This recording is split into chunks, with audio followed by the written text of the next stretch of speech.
A while back, I put a survey out to my email list. And by the way, if you're not on my email list, you're going to want to get on there because I put a lot of valuable content out there, notifications of different things that I release on that list.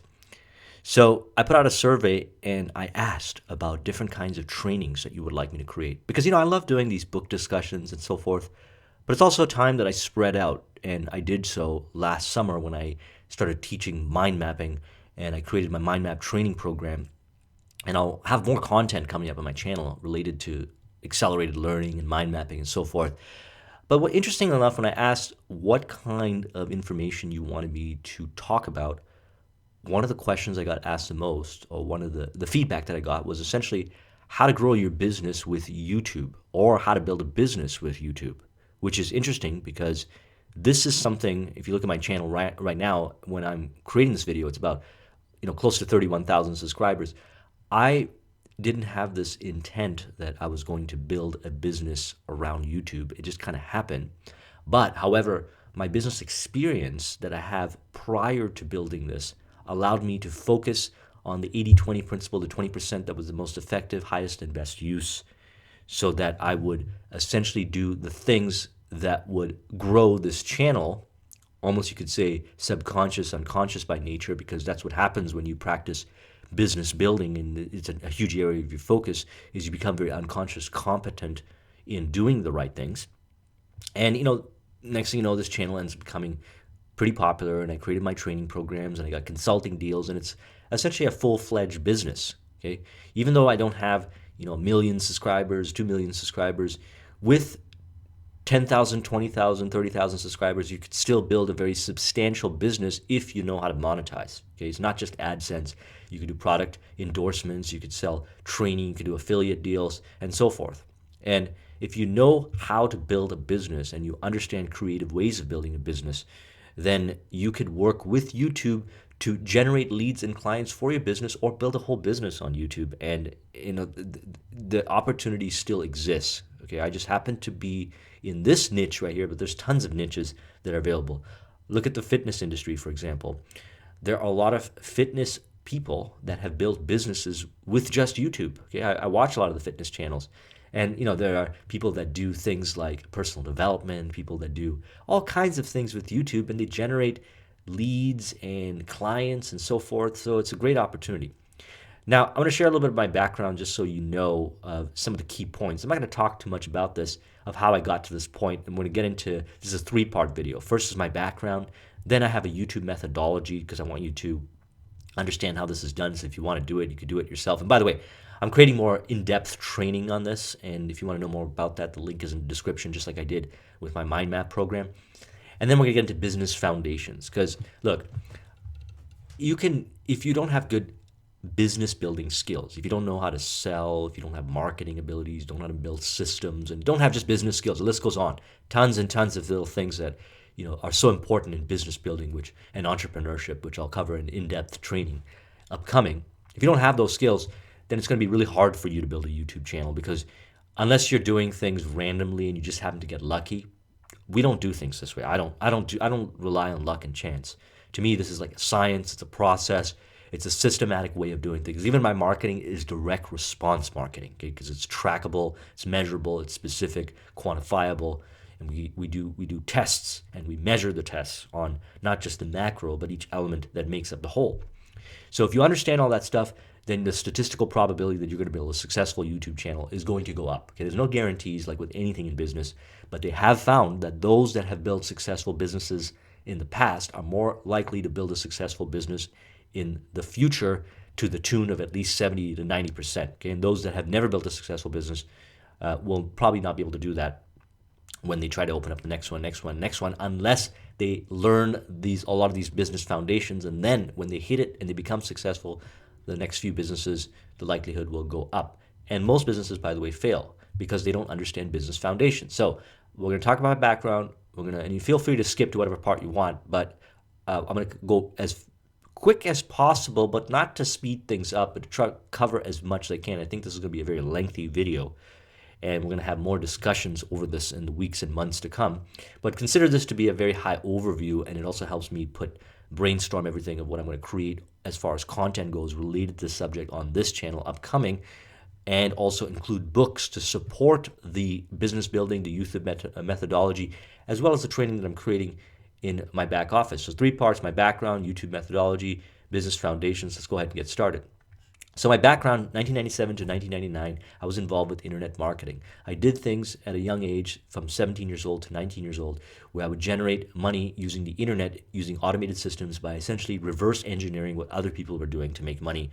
And I would get checks sent to me, but because I didn't have the support around me, I didn't have the mastermind, very important, being around like-minded people and being part of communities that support entrepreneurship and so forth. I didn't have that. I didn't think it was real, and then I just ended up going to work in corporate. So while I was in corporate, and it's funny how it sounds too, because I was getting checks sent to me and I was making money, but I didn't think it was real. Because I looked around and everyone else had a job, right? And all my friends and everyone were working towards a career. So even though I was getting paid and it was automated, I just kind of stopped it. I know it's kind of funny now that when I'm looking back at it, but that's just how it goes when you don't have the support. You don't think it's real. Next, when I went into corporate, I learned business skills, client support skills, technical skills, productivity skills, communication skills. Okay, this was a great time in my life. For 10 years in my 20s, I learned a lot. Okay, corporate was a really valuable time for me. It taught me a ton of things. And it was a foundation for creating my IT business, because I was in IT, in corporate IT. So with the skills I learned from there, I left and started an IT business. And from there, I branched off. First few years were very hard. I lost like $20,000. And then I grew it, and it started to grow and became very profitable. I was doing point of sale systems. I had teams of contractors to help me. We were building websites. We were doing office IT support. And then I was selling off my clients. So also doing affiliate deals and referral deals and doing all kinds of interesting combinations to generate income sources, essentially multiple streams of income. Very important when you're building a business and a YouTube channel, have multiple streams of income, not just AdSense or not just one thing you're selling, but all kinds of ways to monetize, which we'll get into in a moment. I started selling off my clients to other IT companies on percentage, on a buyout, etc. And I got out of that. And from 2013 to present, I started focusing more on joint ventures, on doing digital training products for business productivity, live training, partnerships, and web-based training.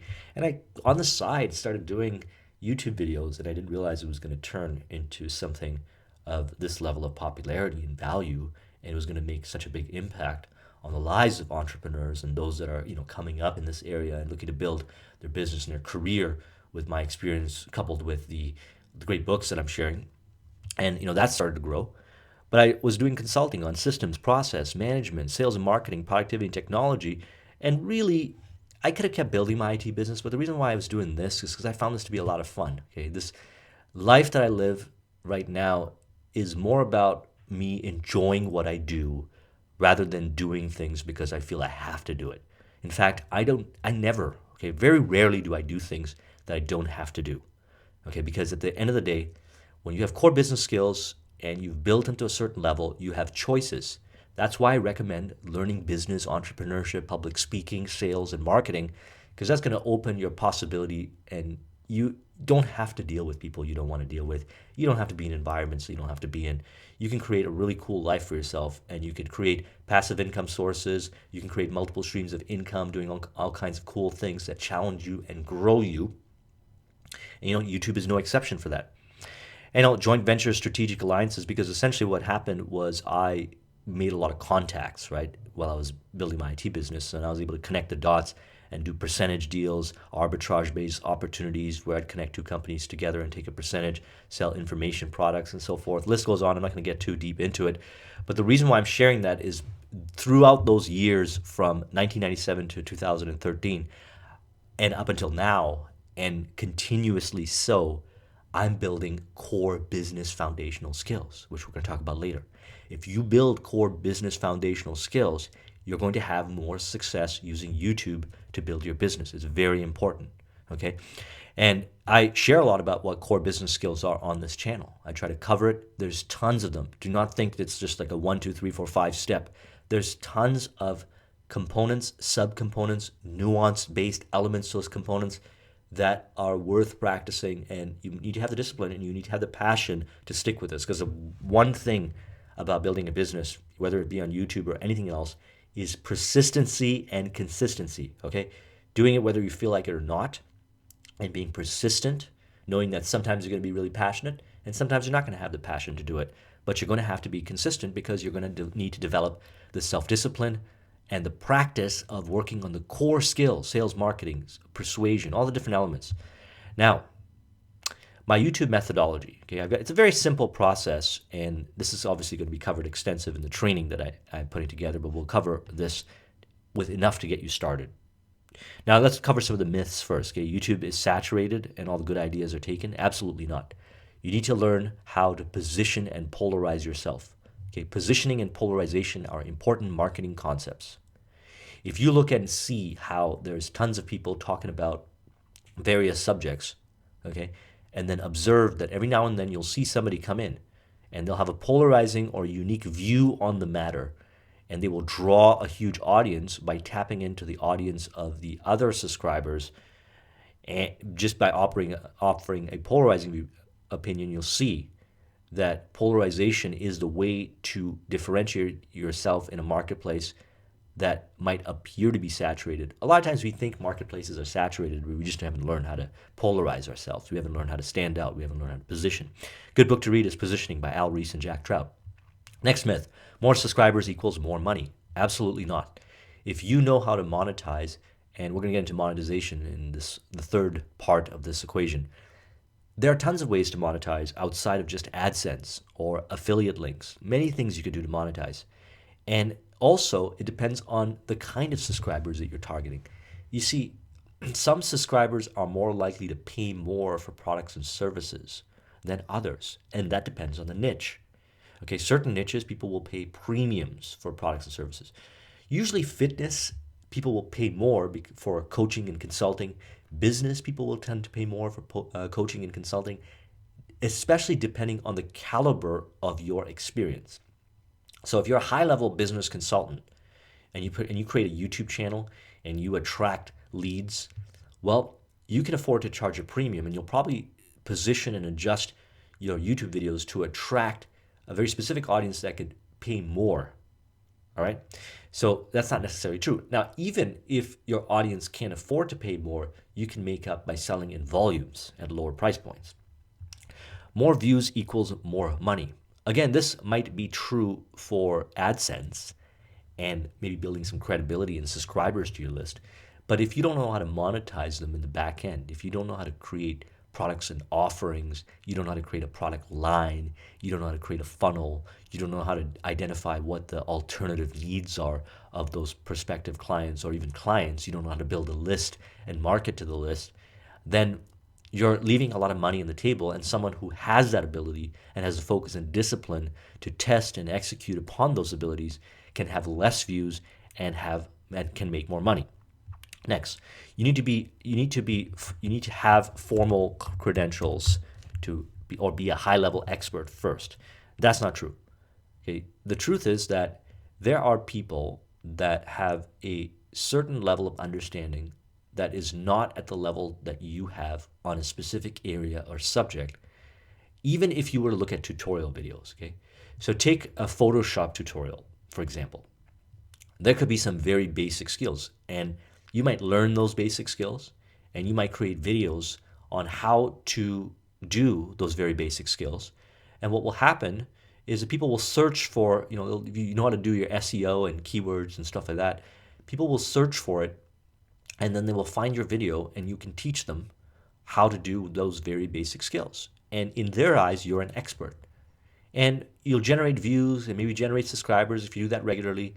And then you can maybe get to a certain level of skill where you can put together a very basic Photoshop training course or a membership site or whatever, and you can monetize that further. You don't have to be the master.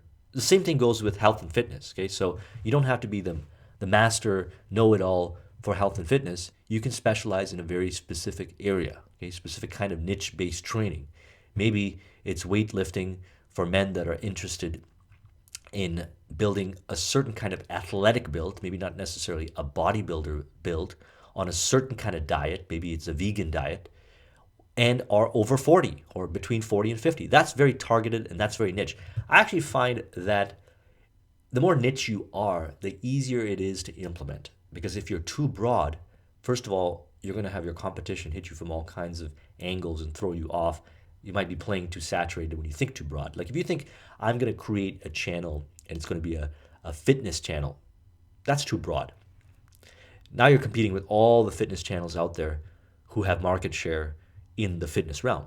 But if you segment it further and you say, according to the example that I gave earlier, well, now you can actually go and see who your competitors are. And you can offer something to your competitors and essentially turn your competitors into your friends. Okay? One of the greatest lessons that I had learned in life is that one of the greatest skills you can have is the ability to turn an enemy into a friend and turn a competitor into a friend through partnerships. Okay? Mutual, beneficial, ethical partnerships. Now, there are many ways of doing it. We're not going to get into deep discussion on it, but the truth is the truth. You don't need the formal credentials. You just need to be better than the audience in certain abilities, and you need to be able to communicate effectively and train the audience so that they can get that result, and as you level up, you can keep building your business.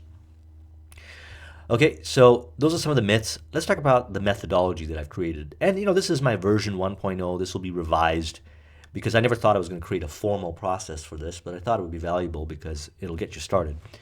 So content creation, right? Find a niche that offers value. Value is the most important element in any business. Remember, you're dealing with people here, and you have to ask yourself, what is valuable to them?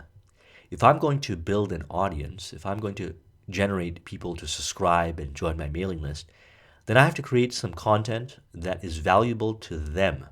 Okay? And there's various forms of what value means to your subscribers. Now, obviously in like the business or personal development or internet marketing world, we've got our big three niches like weight loss and health, money making and business, dating and relationships. These are the kind of big niches that people will actually buy stuff on online, physical products, digital products, etc. They're big niches, they're very competitive, but you can niche down. There's still a lot of room for growth in each of these niches. Okay? And a perfect example is, my YouTube channel. I don't actually put myself out as Joseph Rodriguez's business consulting services and go up against all the business consultants on YouTube here, because that would take a long time to build subscribers. Instead, I position myself as a person that shares insights and perspectives based on business and personal development books and contributes to the discussion of the authors and those books. Thus, when people search for my channels, they're really searching for those books, and when they find my channel, they build a relationship with me, and it furthers the discussion and the value that the authors created. It's win-win. Win for the visitor, win for the author, win for myself, because I build a following also. And my unique personality and my teaching abilities shine through there. Okay, and my consulting abilities are apparent through my experience that is conveyed through my insights and perspectives. So that's a unique way of pinpointing a niche. And then to make it even sharper, I do longer videos. Okay, not many people do the hour-and-a-half book discussion videos.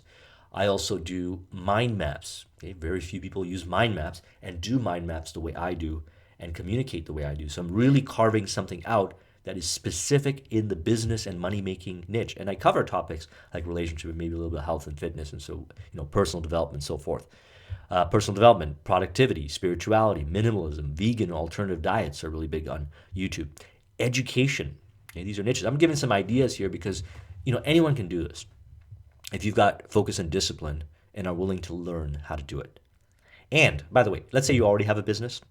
Let's say you're a real estate agent, or you've already got a business that you could use YouTube to generate leads. Remember, YouTube has the power to position you as an authority, okay, which is an important persuasion element. Because social proof, okay, when people look at your YouTube channel and they see you've got X amount of subscribers and X amount of viewers and a whole bunch of people saying that you offer really good value to them, that's social proof.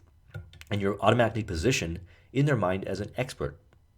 So no matter what business you have, you could work with YouTube and adjust and speak to a certain audience to generate traffic back to your website and your offerings to sell your products and services and or position you as an expert so you could do other deals. Remember we talked about That's just the tip of the iceberg, generating traffic back to your website or AdSense. There's way more ways to monetize if you think creatively, which again is learned through business experience. So again, if you're in it for the long haul, then you could use YouTube as a discipline to build a business very below barrier of entry, or you could use it to build your business, essentially a lead generation pillar, or you could also learn it as something that to get started with to learn valuable business building skills. So education-based niches like neurolinguistic programming, alternative thinking. Alternative thinking is really big on YouTube. There are a lot of people out there on YouTube offering different perspectives on how to see reality. Okay, different thought ways of thinking. There's not just one way of thinking. Many different ways of thinking. A lot of what I share here are different ways of thinking. More in alignment with entrepreneurship ways of thinking and business building ways of thinking. But there are people that get into spirituality ways of thinking and so forth. Philosophy, tutorials, business. Obviously, we mentioned this earlier, but we'll get a little granular. Sales training, marketing training, productivity training. Then there's entertainment, right? Those that are entertainers on YouTube arguably probably make the most of AdSense, may or may not make the most on the back end because maybe a lot of times they're not business people, they're entertainers and they're artists and they don't understand like all the other elements of it. So even though they might have a higher subscriber count, doesn't mean they necessarily make the most money or leverage their opportunity cost as much as the more business savvy. However, there's a huge possibility to generate a subscriber base and a following with that, which allows you to then work with the back end components to build a full-fledged business around it. And we're talking entertainment like comedy, gaming, vlogs, lifestyle, makeup, for example, real popular niches. So there's tons of niches and tons of possibilities. Those that start a YouTube channel and say, okay, I made a couple of videos and I did it like I made a couple of makeup videos, but they didn't really turn out, they didn't really attract the audience, have not understand the deeper elements of how to market and sell. And once they do that, they'll find the creative ways of doing it. Okay. So another important concept is don't be too attached to a specific niche. Test about 10 or 50 ideas to increase the likelihood that you'll find something that sticks. So I tried a lot of things. I did minimalism videos. I did videos on product reviews. You see my earlier videos, I took a lot of them down. And I found what stuck with me was very in alignment with my passion and my creativity and my skill, which is doing the book discussions on the mind maps and so forth. I tried a lot of things. I had channels in the past too. And a lot of them didn't stick, or a lot of them I didn't have the passion to continue with. So it's really finding a sweet spot of what you're passionate about and what you're skilled at, as well as what the audience resonates with. Because look, if you're very passionate about something and you have a lot of skill behind it, and if it doesn't resonate with the marketplace, then you're not really creating value of the marketplace. And the marketplace is not going to reciprocate it by likes, subscribes, or shares, or views, or buying your products or whatever. So it's important to test and recognize, and I put a large number here, 10 to 50. Right? We're talking business building here, okay? I'm not saying this is easy.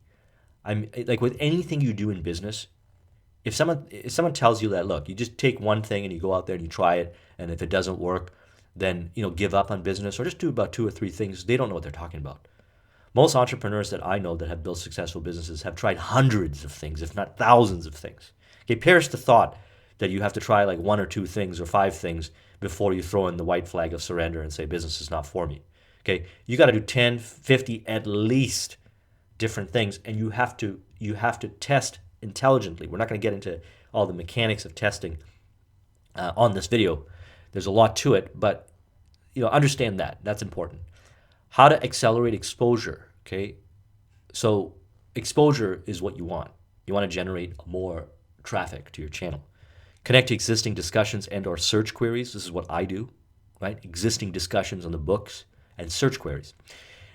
And also partner with those who already have exposure to the same audience. Not something I do as much because I haven't been putting a lot of emphasis on this channel. I put a lot of emphasis on the other businesses that I do, and we do it in our partnership deals with other companies. But this is something that you can do. Say you were just focused, right? And you just had one business that you did. Like when I had my IT business, that's all I focused on. And sometimes I think about it, I never really wanted to become this educator, business consultant person. I love just building businesses. And I have a bunch of friends who build very successful niche-based businesses. They're so niche. Okay, they've white label supplements, they've done certain things, and they've created multi-million-dollar businesses by focusing on drop shipping white label products and paid advertising on very specific ad-based platforms like XOClick. And they have a very, very, very specific but optimized process. And they've created these kind of businesses that we read about in 4 Hour Work Week, where they only work like 4 or 6 hours a week. And because it took them a long time, they have core business skills. Obviously, it didn't happen overnight. But by sticking with one thing and having a lot of focus on it, you can get better at it, and you'll get better and better and better at it. And that's really what it is. And then if you do that, then you look at all the ways that you can grow that one thing that you're really focused on. And partnerships is a great way of doing it. So it's, again, opportunity cost. So, while I say, like, if I were to focus on just this YouTube channel, of course it would grow considerably faster because of my core business skills. Because of like when I had built my IT business, for example, I implemented this. I would find accountants. I would build a relationship with accountants because rather than go out and find clients in the cold market and so forth and advertise, it was far easier to just connect with the accountants and build a relationship with them, even offer them free services, get really close with them, because then they would like and trust you, and that's an important element of business relationship building. And then they would refer their clients to you. Accountants know tons of businesses. So if you build a relationship with an accountant and they're open-minded, and maybe you can even incentivize them, they will refer people to you. And that makes business building a lot easier. So if you've got something valuable to offer, then look for the easiest ways that you can grow it. And YouTube is like I think of this as a diversification strategy. You might see me on YouTube here doing this, and I put a lot of effort into it. It may even look like I spend a lot of time doing it. I do spend a bit of time doing it, but not as much as it appears, because I've set up systems to leverage, to create as much output and value as possible with as little input as possible, and I'm getting better at it, but not to sacrifice the quality that I put out, okay? So I don't want to do that. The quality has to go up, and it's going up. And arguably, I could always do things even better. I can make it better and better and better, but opportunity costs, there's other things that I'm involved with. So a little bit off topic there, but however, very related, okay? And you can use those ideas to accelerate exposure. However, another element, always offer a lot of value and do not come off as being pushy. All right. So this is kind of the secret to good business. All right. Confidence. A confident salesperson shares, creates value, takes the prospect on a journey, gets them excited, allows the thought that they're provoking to buy come to the client as if it was their own. That's very powerful. And there is a art and a process for doing this, which you get better at with practice. Like with anything, you get better at with practice. I did my own IT sales, so I've gotten better at it. I taught the speed reading workshops, so I've gotten better at it. I create these videos regularly, and I practice communication skills on it, so I get better at it. I practice sales, marketing, and communication wherever I go with everyone, so I get better at it. If you make that kind of commitment with yourself, then that's going to drive your YouTube channel. See, we don't want to make videos just for the sake of making videos, to look cool. This is not about the ego. We're doing this to create value for others, to educate others, to provide entertainment for others, whatever it is. Provide value for others, make it a great experience for them, constantly look for ways to amp up that experience, and then realize a very important persuasion element from Robert Cialdini's Influence Psychology of Persuasion. So it's called reciprocity. Reciprocity. The more you give to others, the more value you create for others, the higher the likelihood that they will reciprocate. Some people probably never will. Some people are just takers. That's okay. Most people will reciprocate. A lot of people will reciprocate, and some will reciprocate a lot, because remember, another part of this is they're making an investment in themselves. So if you create something of value and you put it out there, and then you got product lines and different kinds of things, people reciprocate because you created the value, but they're also investing in that product and service to further grow. Because, people are thinking, look, if this person is giving all this kind of value here, how good is the stuff that they're selling? So remember, people love to buy, but they hate being sold to. People buy from who they like and trust. Some niches are harder to sell to and some are easier, and some niches can make a lot of money of AdSense, and some require a back end to monetize. Right? People love to buy, but they hate being sold to. Remember that. Anytime you're connecting with somebody, observe yourself when you're giving off this kind of vibe that you're trying to sell things to them, okay? Rather than focus on creating value for them. Now, I know this seems kind of polarizing, right? Like this is two polarizing thoughts you got to hold in your mind. You got to say, look, this is going to be something where I'm going to offer value because I'm interested in seeing if they would buy. And if they are, I'm going to make it as easy as possible for them to go down the process to buy from me. But at the same time, I'm not going to emphasize that because I recognize that they need to build like and trust and they need to get value and what value means to them before they arrive to that conclusion. Because when they get that like and trust, they're more likely to buy. Now, some niches are harder to sell to and some are easier. Okay, like, I think a lot of times in the business world and marketing world, it's getting more challenging because a lot of people have been burned. Okay, when you look at a lot of get-rich-quick schemes and all kinds of things that are out there, people are very skeptical, and reasonably so, because there's a lot of scammers out there, a lot of people that want to take people's money, and they make tons of money in the front end. They don't care about lifetime customer value. They don't care about building relationships in the long term. That's not how we do things here if you want to implement these principles that I'm talking about, because you'll recognize that more money is made in the back end. And the only way you can make money in the back end is through like and trust. And once you violate the trust in the beginning, then it's significantly harder to regain that trust. So you might as well see this as a long-term deal, and you'll just make it a lot easier on yourself. And you'll create more value for others. So in some niches, because people have been burned, they're harder to sell to them. Well, that's fine. You need to look for creative ways to build like and trust and create more value. If you do that, then people are going to say, well, you know what? Maybe this is a different scenario because this person actually really does care. Now, when they do buy, you have to deliver and you have to fulfill and you have to keep stacking the value. And one of the ways that I do it is I look at everything that I sell as I'm going to keep adding more in the background, in the back end after they buy. And so with my training, for example, my mind map training, I just keep adding videos to it. I just keep adding content. I keep looking for new ways to improve on mind mapping from the feedback, and I add more content. And I got more content going in there. And that's the case for everything I do because that's what's going to allow the other person to feel comfortable.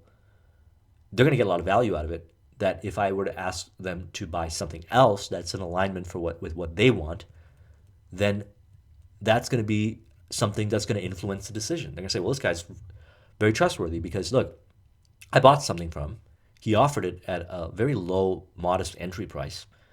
And then he keeps stacking more value in there. I don't know how he does it, but he cares. And he cares about my growth. And he's going to do the same thing if he asks for $500 or $1,000 or $5,000, whatever. And you have to be consistent on it. Okay, next is list building and subscriber building. So we talked about content creation. And again, we're getting this is high-level overview. Okay, I can possibly get into the nuanced details in it. That'll be included in the training, the deeper training. Next, list and subscriber building. Okay, list and subscriber building. So you create content, and here's where a lot of YouTubers don't maximize the opportunity that they have. They don't build a list, and they don't know how to do it. First of all, building a list is just as simple as collecting email addresses or phone numbers or followers on other platforms like Facebook or Instagram and so forth to further build a relationship with the client, further add more value and make more offers in different angles. Okay, so the way I like to do it is old school direct response marketing style, email marketing. Like it's become old school now, but back in the days, they would use mailing, actual mailing out of cards and letters and so forth, like physical mailing. And then direct response marketing principles were borrowed by internet marketers. And we use the email list, and it's still really powerful and still really valuable. Maybe that might change in the future, but that's still an important pillar in this methodology.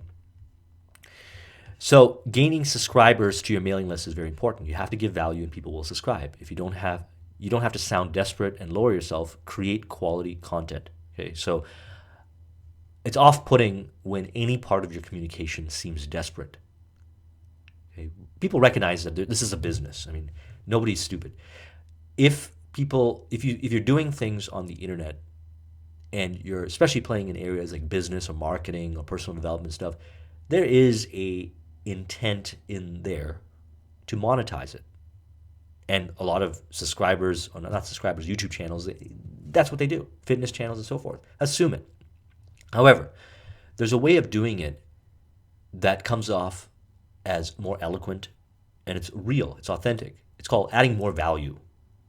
If anytime you ask somebody to commit to something, remember, if they perceive it as more valuable to commit, they're going to commit. If it's too much risk, they're not going to commit, or the likelihood they're going to commit is going to be lower. And if you strong arm them and you push them and you're very kind of pushy with your ways, even at a nuanced level, depending on who you're dealing with, they're going to say no. They're not interested. So one of the ways that I do it is I offer the mind maps. A copy of the mind map is in the link in the description. That's what I always say. And I get a lot of subscribers. Why? Because they're doing it because they can get the mind map. But they also know they're joining my mailing list, and I send them weekly emails. If they don't like it, they can unsubscribe, and that's okay. Most don't. Most enjoy the emails, look forward to the emails. Why? Because the emails contain special content. They include a nice consolidated link to the PDF, and Xmind just makes their lives easier. They get a link and notification when the video comes up, and they check their emails, so it's actually more value to them. So list building is very important. You can directly drive them to a mailing list, specifically by saying in the video, or you could adjust your communication where it's all about the value, and at the end you say, by the way, you can get this if you want to go to my mailing list. Depends on your audience. There's lots of variables. List building, the benefits in relation to Cialdini's 6 principles of influence. Let's talk about that. Because I also look at list and subscriber building as kind of the same thing, right? So I lump them together. When you build subscribers on YouTube, you're hoping that they come back to consume more content. And if you're building a business around this, then perhaps some of the consuming of the content can lead to a buying decision. And if not, that's okay, because they're still valuable, because having more subscribers increases credibility. The likelihood of them spreading out your message is very important. So my emphasis is not just on, if somebody buys my stuff. That's not what it's about, or hires me as a consultant. My emphasis is on any kind of engagement. The like, the share, the subscribe, the comment. All that stuff is valuable and important and has its place in this formula to me. And we want to increase all of those, right? We want to increase our subscribers. We want to increase our people that join our mailing list.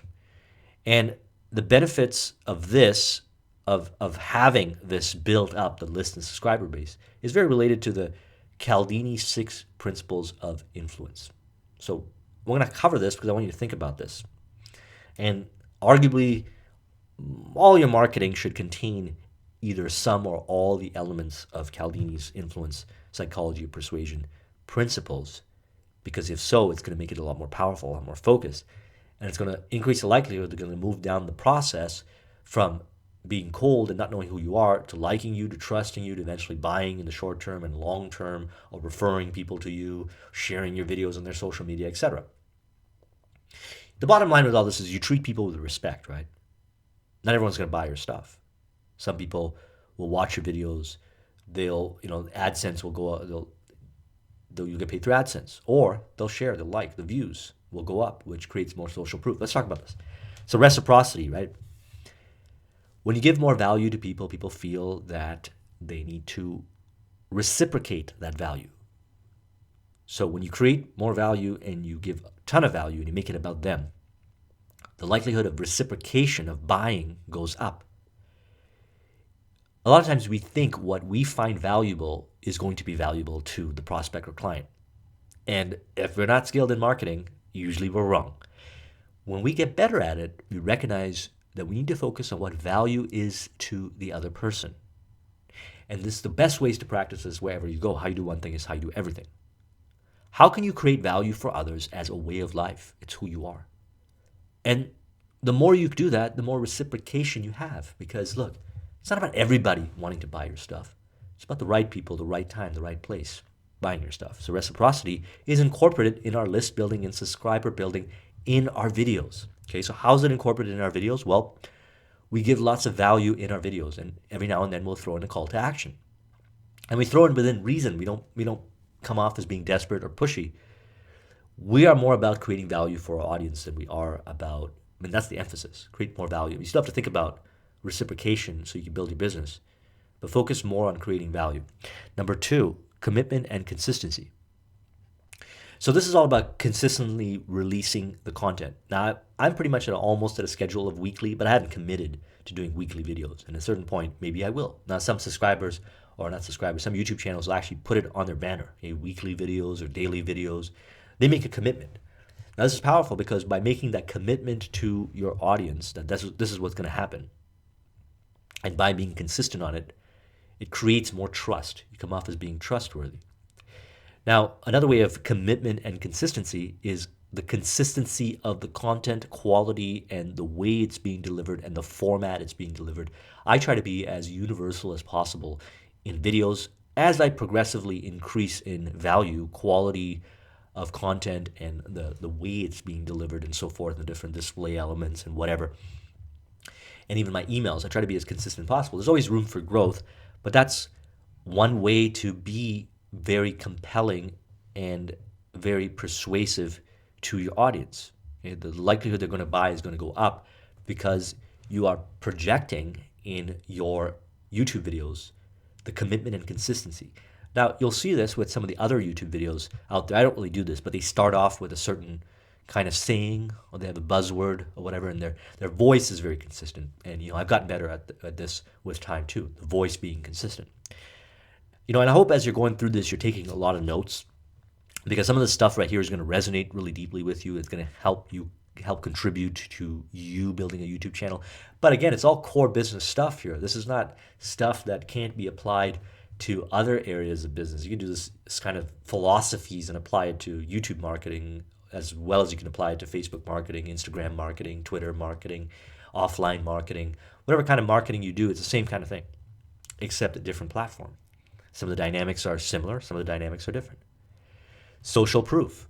So the more subscribers you have on your channel, the bigger your email list, the more social proof you have, because people will tend to look around and see what everyone else is doing. And if people are doing a lot, if they're following a certain person, then the assumption in the mind is that person knows what they're talking about. Now, we want to do this authentically and realistically. Now, I've seen people buy subscribers and stuff like that to create the social proof. And it's very apparent that they're doing it, because then they'll get, maybe they have like 40,000 subscribers and they release a video and it's only got like 50 views, right? So we want to do things authentically. We want to be real. And if you create lots of value, you're going to create a following, and you're going to get authentic people, authentic comments, and real positive feedback about you. And people are going to pick up on it. They're going to see what other people have to say about you. But if you focus on creating quality, you're going to get more people commenting and sharing and subscribing and creating that social proof for you. None of this stuff is meant to be manipulative. Okay? Next is authority. By creating a YouTube channel and having the confidence to discuss something, you're automatically positioned in the mind of the prospect as the authority automatically. Now, they might test your authoritativeness, right, by being critical with you or providing negative feedback. But as long as you hold the frame and you are honest and you believe in what you're talking about, your response is going to further emphasize your authority. You're not there to fight. You're not there to argue, unless it's a niche that called for that kind of stuff, because there is a time and place for everything. But the main thing about creating a channel and presenting yourself a certain way and communicating in a certain way positions you as an authoritative figure. Okay, so that's an important element. Next is liking. When people hear the realness coming out of you and you share your personal experiences and you communicate in a way where you genuinely care to create the benefit, the results for the audience, then they're going to like you even more. So I'm a fan of the concept of the student is the teacher and the teacher is the student. It's actually one of the main concepts that I cover in my mind mapping course. I believe that it's the teacher's responsibility to take over the student. And if the student fails then the teacher has failed. Okay, it's not the student failed and the student is not good. It's the teacher failed. There are so many ways that we can optimize our teaching. There are so many ways that we can optimize our communication. When we project internally that that's our belief system, that's how we see reality, we take responsibility for the success of others. And granted, there's going to be situations where it's going to be impossible, but if we tend to put more focus on taking responsibility, then we're going to be more likable. Especially if you're doing topics, YouTube topics on business, personal development, or any kind of related niches, health, fitness. If you really care for your audience, it's that integrity of wanting to see them successful and really caring for them and really saying what's in their best interest is going to get you to be likable. Okay, important element. Next is scarcity, which is an interesting thing. So as you get more success in YouTube, your subscribers go up, you're going to get more emails, you're going to get more people that want to do business with you, you're going to get more feedback, and you're generally not going to have the time to respond to everyone, but you're going to try your best, right? And that creates scarcity because the truth is that we always tend to, not always, but I should take that back. A lot of times we tend to value that of what is scarce, right? What is rare, usually in our mind, tends to have a higher value. Okay, we'll pay more for things that are rare. When they release products and services, if it's only released in a limited quality, or it's not quality, quantity, okay, quantity, if it's only released in a limited quantity, people will usually tend to pay more. They'll pay a premium for it, or they'll tend to rush and try to get it. Door crashers and stuff they do in Boxing Day sales or Black Fridays, whatever, they tend to do this. They play on the scarcity card. Now, scarcity is incorporated in YouTube because as you grow and your audience goes up and subscribers go up, you appear to be more valuable because of the access to you. So you can then realistically charge a premium because, hey, it's time, energy, and opportunity costs. We're talking about business here, right? If there's a high demand for your time and energy, then you can charge more. And people are willing to pay more for that. You can actually authentically command.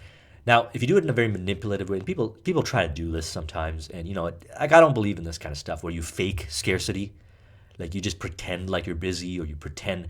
No, I don't think. I think that comes off as being slimy. I don't stand for those kind of techniques. If I'm involved with something, and I don't even really like the word busy actually, because that would imply that I'm not good at managing my time. I'm either committed to doing something or I'm not, or I'm doing something and I've got a list of priorities that are a higher priority and I'm focused on it. And as a result, I can't be as available to jump on a call and stuff like that. That's authentic. Okay, that's real. And the more you develop yourself and the more you position yourself, like take, for example, Hero Dreams of Sushi. He's got a certain way. Now, there's scarcity there, right? Because at the end of the day, not many people can I don't think anyone can. There's a waiting list to get on, to get to have dinner at his restaurant, right? So you can't bypass that line, really. And you got to wait. I don't know how long it is, like months, maybe even a year to have dinner over there. So there's some scarcity here there. So now people want to try it even more because it's rare, it's valuable. You get to experience having sushi from this master sushi chef. He created that by really focusing on the value, and the value spread. And then obviously there was the movie that was released that spiked the popularity, increasing social proof, making him the authority when he got Michelin 3 stars. He's very likable because of the passion he has for sushi. So all that's there. And thus the scarcity is very automatic. So what I'm getting at is with these 6 principles, YouTube allows us to authentically integrate them almost even automatically when you build a successful YouTube channel that is built on providing value. If you provide value, your channel is going to grow. And if you polarize yourself, because here's another thing too, right? Is don't try to copy people. Maybe in the beginning you can copy just to get yourself going, just a little bit. But really try to find your own way of doing things that's unique to you. And I had a hard time with this back in the days. Believe me, when I heard this concept of carving out your own niche and creating your own category and stuff like that, 10, 12 years ago, I was like, wow, I don't even know what unique ability, what unique skill, what unique voice I have to offer. I don't know. But I'm just going to get started. I'm just going to do stuff. In the starting, you might end up copying some people and trying to do exactly what they do. But then you'll notice that your personality will start to shine. You'll get insights and perspectives of your own unique abilities. You'll get feedback and so forth. And your own unique self will come out, and you will project that outwards, and you will carve out your own niche and so forth. So when it comes to list and subscriber building, I hope I've given you a ton of insights as far as relation to the 6 principles of influence. But build a list, email list, I recommend. And we can get into list building, and I think we will just a little bit. But essentially converting the prospects into buyers is one of the main objectives of the list. Also, another objective is to just provide more value to keep the conversation going so they can get more results, hoping that eventually that they will buy. And like I said, some people won't buy. So, you can segment your list between buyers and non-buyers, and we can get deeper into this, but we won't in this video because it'll be very lengthy and covered in the extensive training that I've got coming out. But the buyers need to be treated differently than the non-buyers. They need to be communicated to differently. Okay? This is a standard business practice. If somebody comes to your restaurant and they are always ordering the works and they're bringing all kinds of guests, they're one of your core customers, a preferred client, and usually they get preferred treatment. They get the perks, they get the free desserts, they get drinks on the house, whatever kind of perks to keep them happy and to show that you value them. And we need to be very systematic about this because they do this in hotels. You go to a hotel, they've got their preferred guest lineup and all the various options and benefits that they get because they are business travelers and they tend to book the same hotel 4 or 5 times a month in different states and so forth. So we need to segment our list, our email list, with buyers and non-buyers, and we need to communicate differently to them. And the non-buyers don't get treated badly. That's not what we're getting at here. They just get given a certain level of value to build more like and trust. And I mentioned this earlier, some will never buy from you, and that's okay. So we need to segment and we need to get into those strategies. Now, the offer is also important, right? Triggers emotion and focuses on the end result. So without getting into direct response marketing and some really deep business, sales-related business stuff, let's stay high level here and say, if you don't have something that emotionally triggers and has some logic behind it, that focuses on the end result, the buyer, as in like what's in it for them to take out money out of their credit card and buy it, they're probably not going to buy it unless you do some slippery, slidey type of trick or manipulative thing of way of doing things, like what you don't want to do. Because look, if you do that, it's going to come and bite you later on. Look, we do things properly. Okay, when we do business, this is a long-term deal. This is not a money-making, get-rich-quick type of way of thinking, because if you do that, a lot of times it'll come and it hit you back in the face. Okay, so don't do that. Focus on the end result and create value and do things ethically to emotionally motivate them and give them the logical overcoming objections to show them how it actually and really creates the end result. Unique selling proposition is very important. How is what you have to offer different than the other solutions that are available in the marketplace right now? If you sell weight loss supplements, how is yours different? Is there a certain formulation that goes into yours?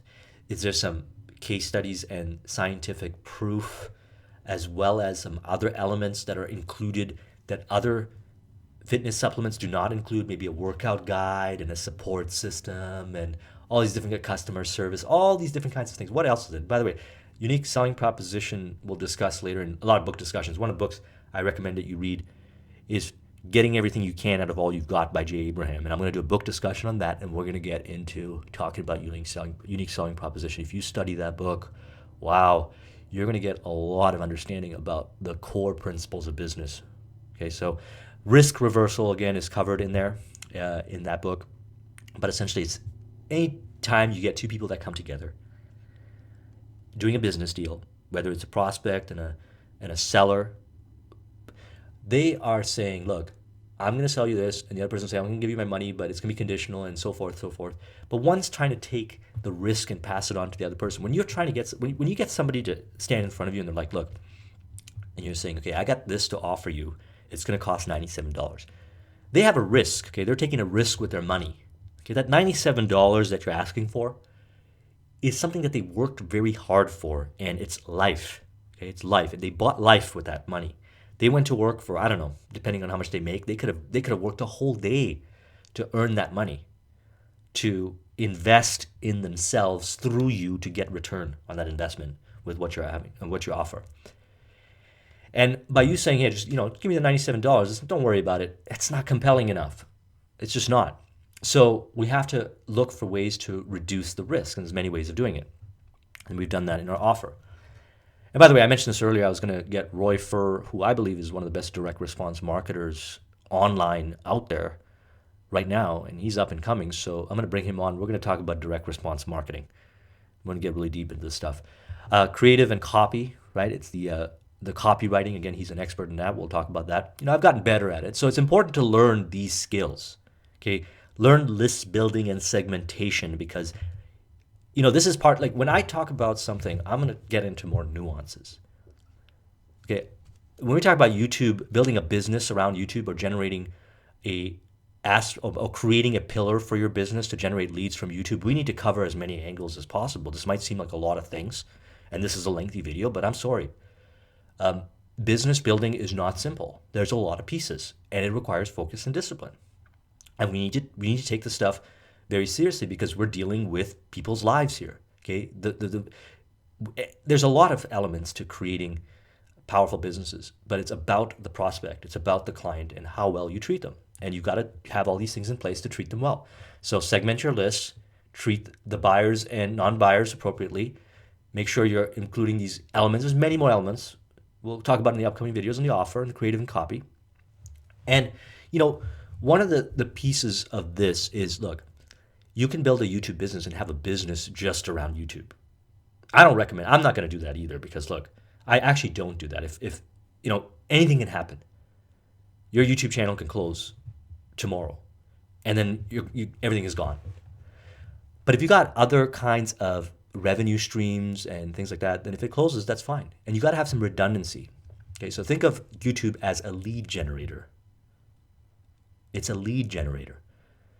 It generates leads that you build like and trust with, credibility that you offer value to, that even if your channel were to close down, you still have your mailing list, your email mailing list. You can email them and say, look, I'm not doing YouTube anymore because my channel is closed down. So we're going to do things on a private website that I've created. I've created another website and where I do my trainings, but I'm even considering putting a lot of free content on there, because just to mitigate against that possibility. Because as your channel grows, the statistical probability of negative things happen can go high. And so look at this as a long-term business building strategy. You need to own the list. That list that you have. And arguably one of the reasons why I was able to grow the business faster with YouTube was because I had built a credible list of relationships in my IT business. Okay, when I had my IT business, I was dealing with 50 different clients, 50 plus. Okay, I just did an estimate, but it was probably way more, including the one-offs and stuff. It was probably in the hundreds. But I have a relationship with all of them. And most of them, I have a very, very good relationship with. I can call them on the phone and have a conversation with them. I can meet them for lunch and dinner. That's a list. And that's a list of highly influential people. Okay, those are business owners and successful business owners. They know people who are successful also and own successful businesses. Okay? The power behind doing things the proper way is that if you do things the proper way, you never have to look for a job ever again. I know it's a bold statement, but it's true. And the reason why is this. If you have a list of highly influential people, then you can call upon those people and you can do deals together, and away you go. But the bottom line is the list is very important.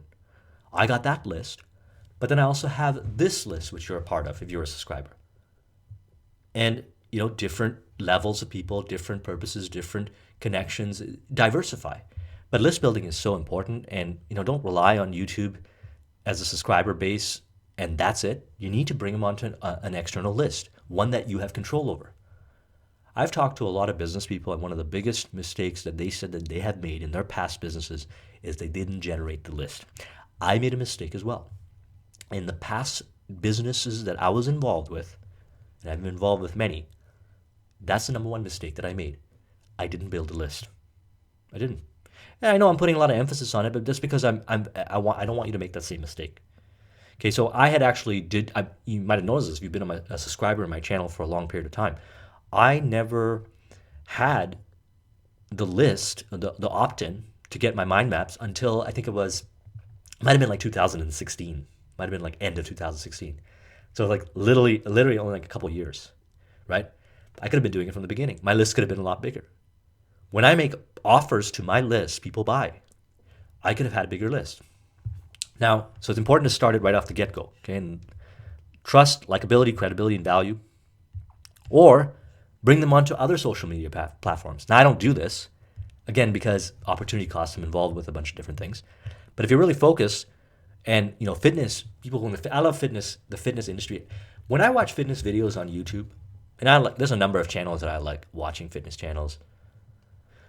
They are very good at marketing, and just the ones that have a lot of good business skills, and they have followings on YouTube, they have followings on Instagram, they have followings on Facebook, they have followings on Twitter, they have followings like Snapchat. They're doing all kinds of things, right?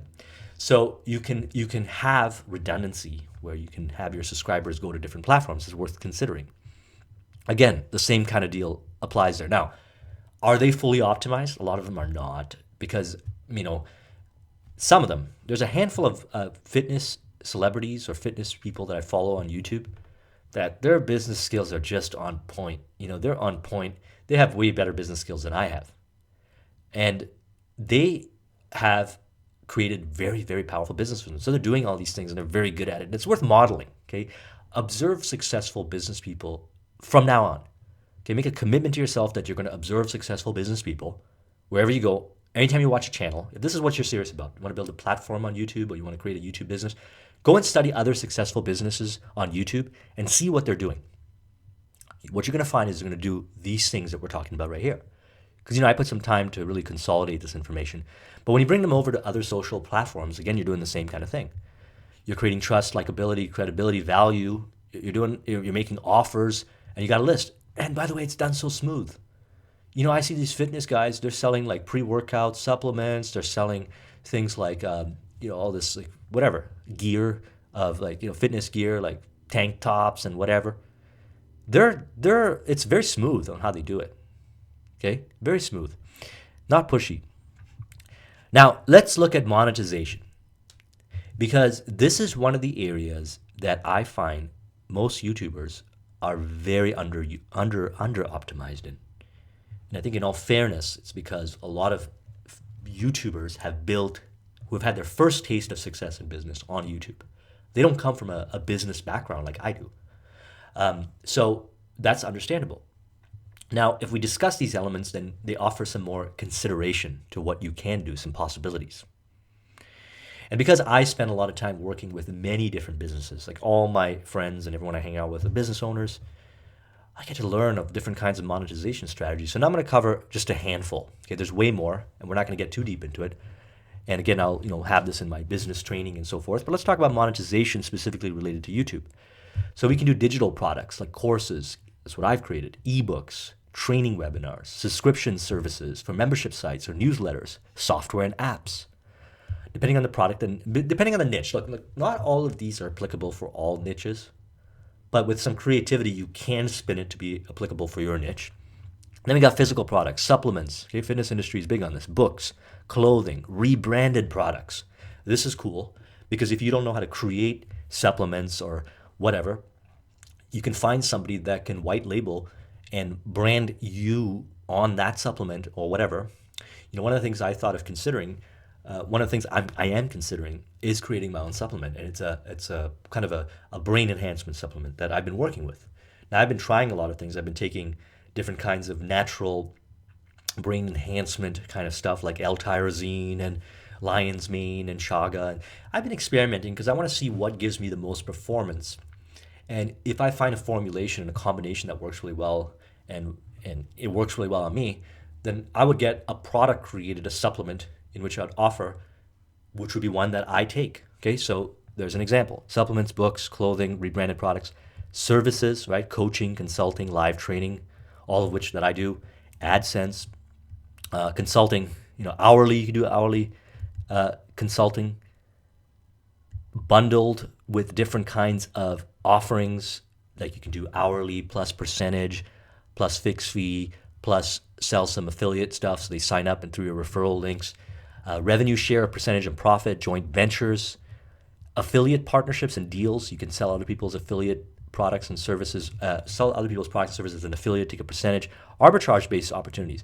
So arbitrage is essentially looking for inconsistencies that exist in the marketplace. And I'm not going to get into too much detail. I might do a whole discussion on arbitrage-based opportunities and creative thinking in the training. Affiliate and referral deals, again, very important. Okay, so now let's get into the third part, optimization. Optimization is very important. We need to figure out what works and what does not work at both a micro and a macro. Usually you start a YouTube channel, put a bunch of videos together. You don't get the subscribers in the time span that you want. You don't get a lot of views. A lot of people will say, look, it didn't work. I'm going to move on to something else. Now, that's what a lot of people do in a lot of business scenarios. They start something, it doesn't work according to their expectations, they move on to something else. What they fail to realize is that there are micro elements to what they did. And if they optimize the micro elements, it could potentially work. Perfect example is, let's say you decided to do exactly what I'm doing right now.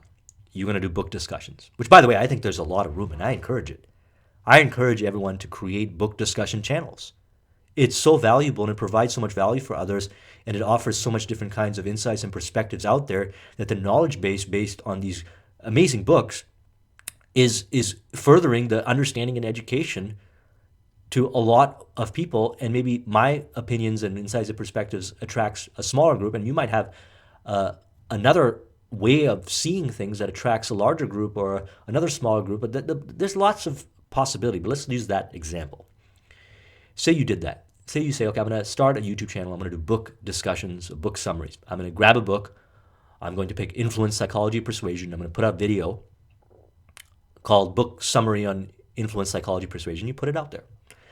And you put it out there and you maybe get about 5 or 10 views, and a month has gone by and you got 100 views, and you're like, look, this is not worth it. 100 views in a month after doing this, and you just say, I'm not going to do it anymore. What you fail to recognize is that you got 100 views, okay? And you need to ask yourself, what are the reasons why you have 100 views, and how can you get 1,000 views or 10,000 views? Now, some of the reasons why you have 100 views is maybe you don't have the clout in YouTube. You release a video on influence, psychology, persuasion, you're competing against all the other channels out there that have authority and ranking and SEO clout, and your video is way at the bottom of the search queries or not going to show up as a related, which is fair. What if you added more videos and you were consistent? Could the volume of content and the multiples of views, say you add another 10 videos and now it's 1,000 views, you got 100 views in each, but keep adding them, could that increase your clout? Absolutely it will. Okay, so that's one way of doing things. Well, what about if you connected with other people that were doing videos and you said, you only have like 10 subscribers. This might not work if you're connecting with someone that has like 100,000 or 500,000 subscribers, and you say, look, what if I contributed to your channel and I made a video on a book discussion, we did it together, and I bring this and XYZ, and I'll do the video processing, I'll do all these things that are labor intensive, and all you got to do is upload it onto your channel and you can link back to my channel. Would that be okay? Now, some people will say no, some people will say yes. If they do say yes, and let's say that person had like 1,000 or 2,000 subscribers, that could potentially earn you more subscribers because now you'll get related views and you'll get a link back to your channel and so forth. Well, now you found another way of optimizing some of the issues of what happened when you did the first run. What are some more? Perhaps you're not sharing it on other social media platforms. Perhaps you took that influence, psychology, persuasion video and you went to like forums where we're talking about persuasion and you said, hey guys, I made this video, and provided it's really valuable, because if it's not valuable and you share it with on a forum, they'll probably be like, look, I don't, like, this is not good. But if it's valuable, you can share it in a forum or you can share it on social media and it might pick up some traction. And we can go on and on and on and on. The bottom line is what I'm saying. And by the way, this applies to any kind of niche: real estate agents, those that do makeup channels, tutorials, those that talk about reviews or whatever. They don't understand the business building principles, which is fair. You will learn it. But when you look at something that you do as a total failure and never do it again, especially on a platform that you know, I'm saying with 100% good faith and honesty that there's a ton of opportunity on YouTube, ton of opportunity. I could start another channel using these principles, and the statistical probability that it will be successful will probably be even greater than this channel. Why? Because you get better at doing it, and you'll get sharper at it. You'll get even more specific, especially if you make it a large focus. So that being said, a lot of times people will look at what they've created and it doesn't work, and they say, look, just give up on it. No, we need to start looking at optimization. And when you couple that with the fact that you could test 10 to 50 different kinds of ideas, you can start a channel doing book discussions. You could do a channel doing reviews. You could do a channel doing tutorials. You could do a channel doing what you learned from seminars. You could do a channel on all of top 5 takeaways. You could do animated videos. You could do all kinds of different channels, either related or unrelated. And chances are you're going to find something that sticks. That's what happened to me. The minimalism video that I did, it really stuck. Why? Because I offered a unique perspective, and there was a lot of discussion. Probably is a lot of discussion still going around the subject of minimalism. A lot of subscribers have been with me since I was talking about minimalism, and I still incorporate it in my discussions because it's a very important philosophy of mine. But you got 10 or 50 different ideas that you test. And by the way, this is pragmatic. See, there's no rocket science to this. This is real, pragmatic, business building reality. Okay, this is not some esoterica, fake, get rich quick type of stuff. This is real business building. That's what I like to talk about because that's going to increase your statistical probability. You can get lucky doing spammy kind of things. You can do it. I've tried some of those things back in the days in 1997, 99. It works. But when they stop working because Google changes the algorithm or whatever, then you're done. So if you learn business building skills, then you can move on to other areas when things happen. It's called pivoting. Very important. So you test 10 to 15, 10 to 50. I say 50 because we want to be serious with this. Different ideas, and you optimize. You track. You measure. You break down each thing that you do into parts in the whole, and then you test other variations. And while you're doing it, you create a process. Okay, say you found something that works. Say everyone is resonating with your animated videos, animated book summaries on persuasion-related books, or you got very specific and you said animated summary on persuasion-related books for business, or animated summaries for persuasion-related books in corporate culture. All kinds of things. And you do book discussions on different kinds of persuasion elements to help you with the political games that happen in corporate, for example. Very niche, very specific. And it's really picking up traction because people like your voice, they like your style, they're getting a lot of value, and you now can scale that. Well, you create a content schedule, you create an email list, and you send out notifications.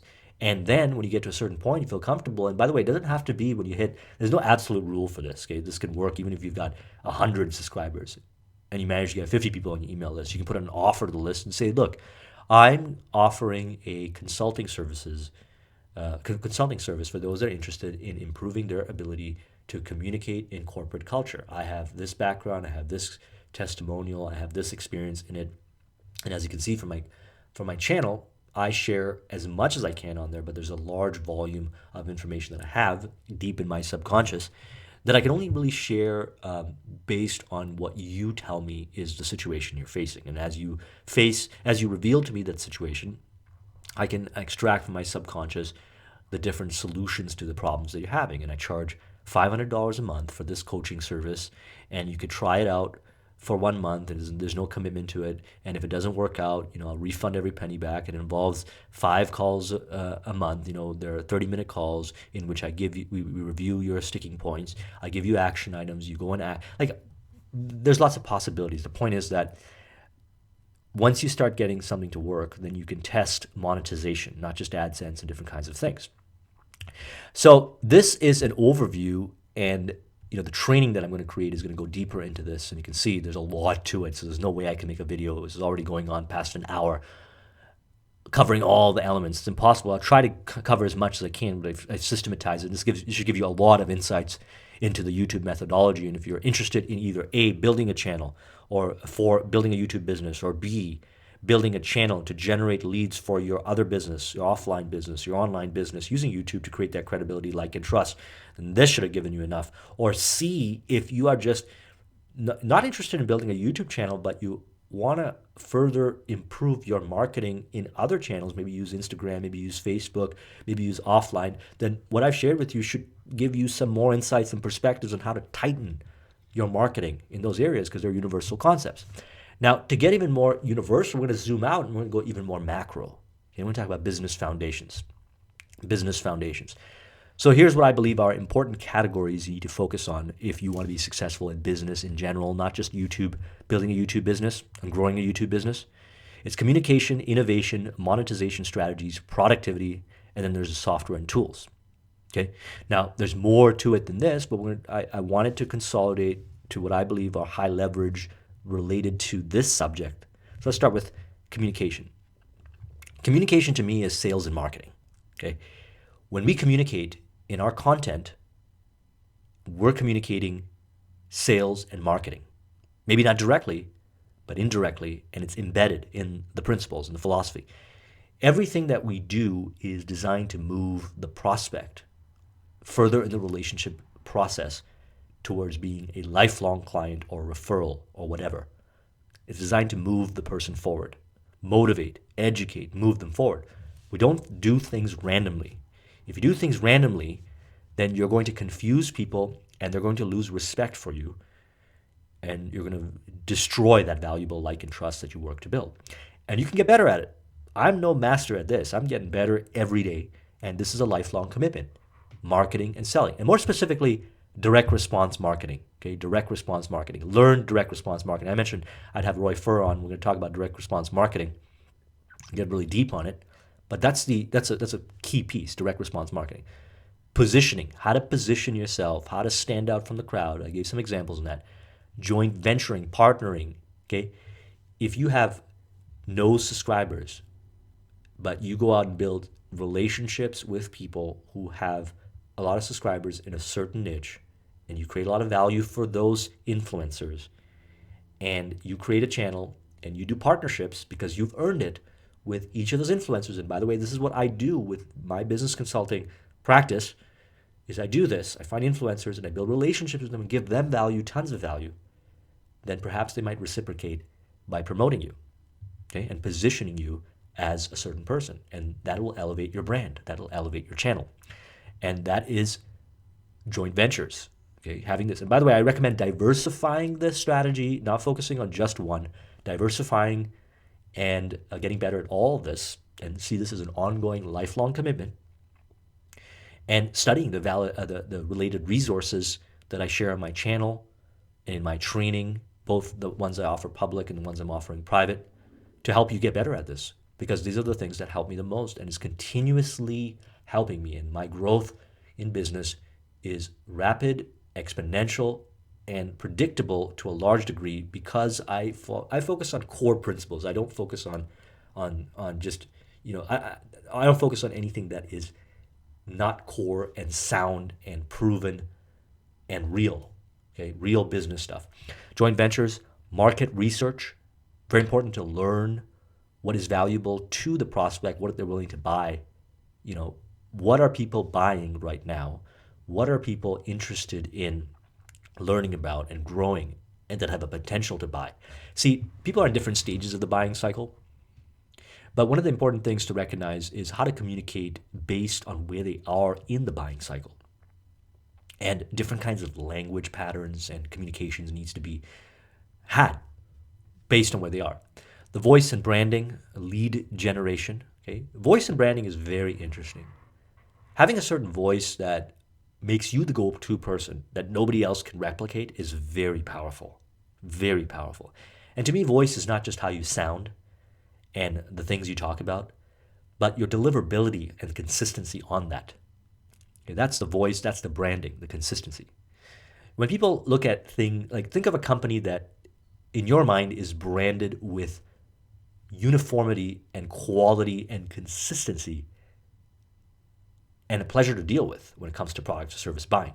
There's certain hotel chains, for example. I always will pick, when I'm traveling on business, there's certain hotel chains that I will pick that I enjoy. I enjoy staying at the Hilton. I enjoy the Sheraton. I enjoy the Westin. Usually when I go to these kind of locations, and Marriott, I usually get consistent service. It's almost predictable on how they had it all set up. And you want to incorporate this in your business building. Now they have deep pockets and they've been in the game very long, but we can start small and we can create that consistency. Lead generation, very important. We want to generate leads and we want to build a list around it. Now, some of these things are overlap, lead generation related to direct response marketing and positioning related to direct response marketing. So is market research. But there's just some ideas to get you thinking on areas of focus. Now, sales. So what we're saying is that we need to learn these areas. And if we learn these areas, we'll get very solid in our marketing. Okay? You become an excellent marketer. Think of marketing as your ability to draw people up to what you have to offer. Okay. Now, marketing draws people to you. It attracts people to you. And it's the sales portion that converts them over to buyers. All right. You can have really good marketing. Now, you'll see this. Some people are great at marketing, but they're not good at selling. And as a result, their business doesn't do well. They have an ability to create large followings, huge lists, but they can't sell. They have access to huge lists through joint ventures and strategic alliances, but they can't convert them into buyers. They have opportunities galore, but they can't convert them into clients. That's because they haven't learned the art of qualifying prospects, putting deals together, persuasion and getting people to buy, copywriting. Copywriting is designed to get somebody to buy. Okay, not just writing letters to people that sound cute. Getting people to be excited to make a transaction, to do a transaction with you, to get a higher level value with you. Consultative advisory sales. I think one of the most important things that anyone can learn in business, okay, one of the most important elements is consultative advisory selling. If you can do this, and you can do this well, you could be dropped off anywhere on this planet, provided that the people that you're dealing with, and even then you can get a translator. People speak the same language as you, or you get a translator, but you can be dropped off anywhere and you can make money because you can go and connect with people, even almost randomly, and figure out what their needs and wants are, and you can get them to give you money in exchange for something that they will even pay up front that you will provide. Okay, very, very important. When you're masterful at consultative advisory sales, it is embedded, it trickles down from the top down into all your communications. Now, why am I spending a lot of time on this in terms of YouTube marketing? Well, guess what? When you're having a conversation with someone through a YouTube video, you're doing consultative advisory selling. It's incorporated in your communication. They're getting to know you. They're getting to learn. They're getting lots of value. They're starting to form thoughts that, hey, what I'm learning here is so valuable, it would be interesting to do business with this person. I can get more return on my investment if I just pay the fee to get more specialized knowledge. Because what we're talking about here is general knowledge, right? We're getting specific on some areas, but the more specialized knowledge might be worth exploring by hiring this person as a consultant. All that stuff happens almost automatically, subconsciously, when you get good at consultative advisory selling. Now, I'm going to do lengthy discussions on this in my upcoming videos. I'm going to do discussions on this and already have in various of my videos. I've embedded it in there and in my content that I'm creating because it's so important, because I want you to realize that if you've got this skill, if you've got consultative advisory selling in your skills, and you combine that with direct response marketing, it's the one you have the ability to write your own paychecks. Okay, it's a bold statement, but it's true. Prospecting, deal making, persuasion, copywriting, consultative advisory selling. Those are business foundations. Learn those, study those, and they drive everything.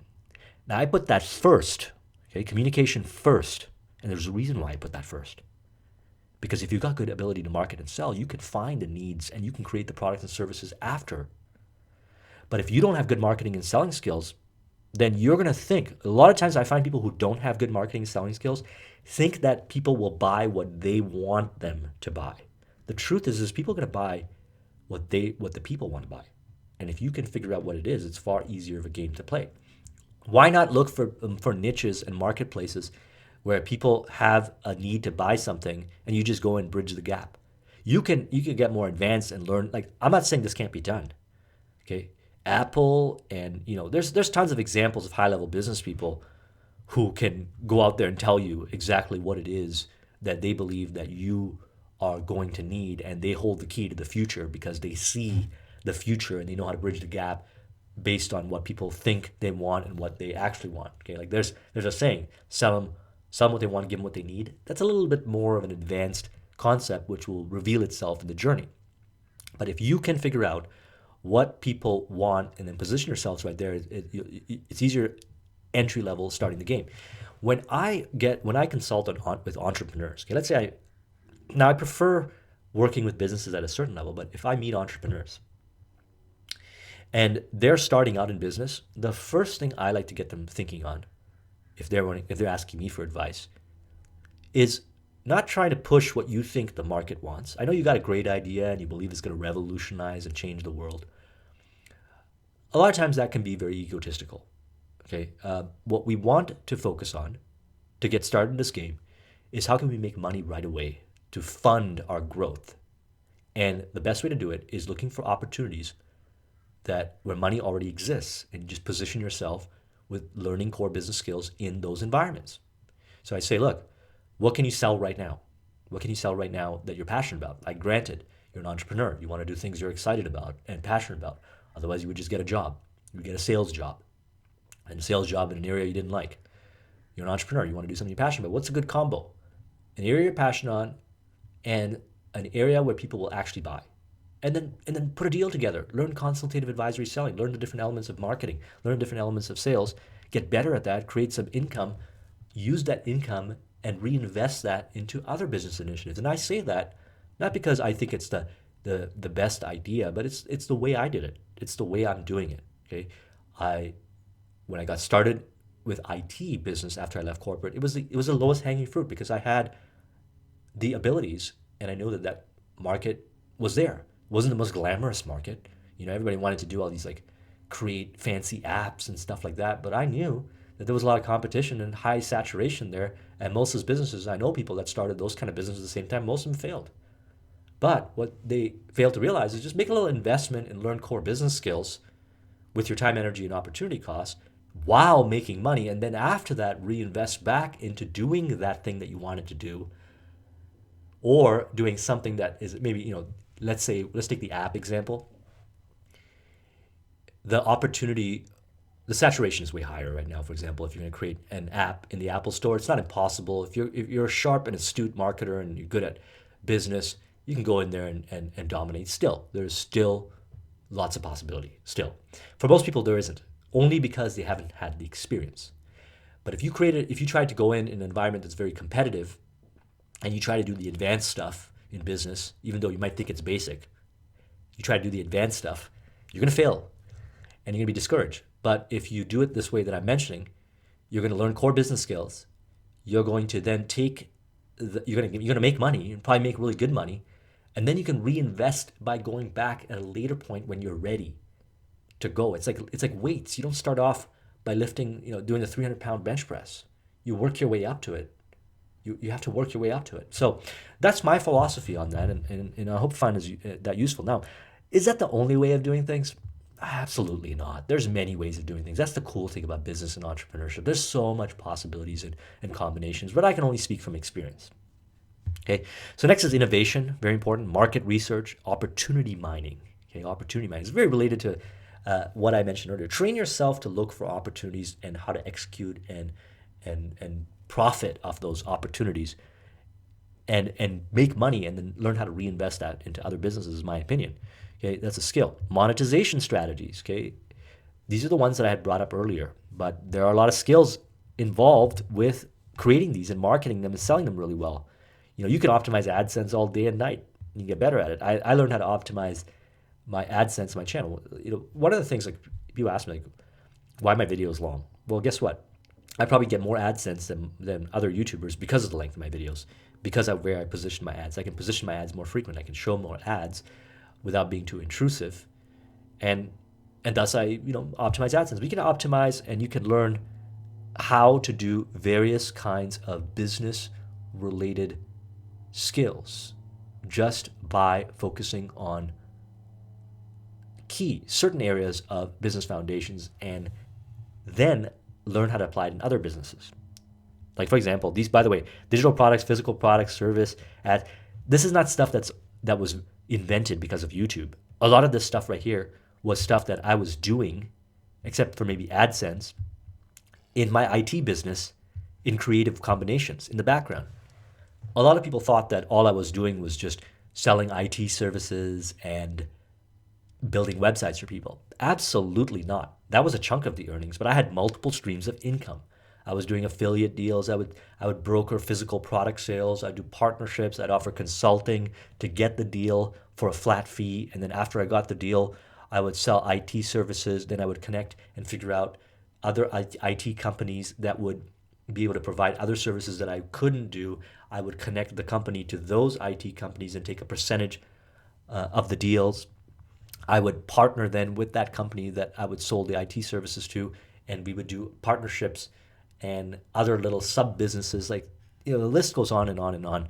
Those are business foundation skills. If you develop those business foundation skills, the doors that open up, this is something like they don't really teach this a lot formally. This is something. The truth is this. Okay, those that have these kind of skills don't necessarily need to teach it. I teach this out of passion. I love to teach. But if I just do this all day, all night, I'll just keep making more and more money. But I also like to do things that I'm passionate about, and I love to grow other entrepreneurs. Okay, I love to grow other those that who don't understand how this stuff works and teach like business skills, whatever, and that's how they make their money. Look, to each their own. But a lot of times they don't know the nuances and the different elements related to actually doing this stuff. But this is some powerful stuff here, because I've learned that there's something very fulfilling with training other entrepreneurs, and I've trained a bunch of entrepreneurs throughout this journey to build their own successful businesses, and now they're kind of traveling and doing stuff whatever they want, and it's really there's something really fulfilling to helping other people live the life that they want to live, and that's what I want to do with this channel here.